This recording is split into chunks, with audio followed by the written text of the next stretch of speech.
नमस्कार मु विमला पल्लाई आपण माननकु दीपुर दीपावली चैनल को स्वागत।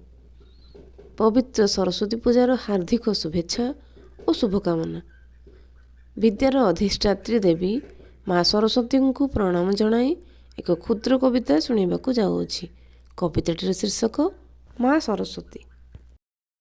विद्या अधिष्ठात्री माँ सरस्वती धरा को आस ओह्लाई, तुम आगमने दिव्य दर्शने अज्ञान जीव दूरे।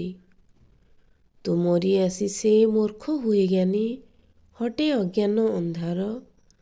विद्या प्रदायिनी माँ बीणा पाणी, अज्ञानता दूर कर।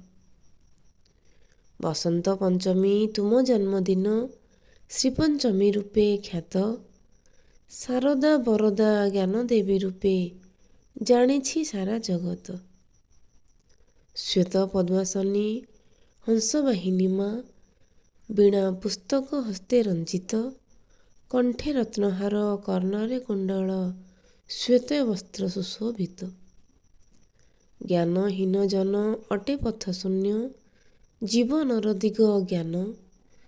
ज्ञान तेज बल शक्ति ओ विजय, तुम ज्ञानालोके करिदियो माँ धन्य। आसमा ओह्लाई ए धरा धाम को, भक्ति कुसुमे पथ चाहिछि। तुम आगमने दिव्य दर्शने, मन आनंदे नाची उठुछि। माँ मन आनंदे नाची उठुछि। जय माँ सरस्वती। आपण मानक जदि कविताटी भल लागुथाय तो भिडियोटी को लाइक कमेंट करने को भूलिबा नहीं। चैनल नुआ थिले सब्सक्राइब कर दियंतु।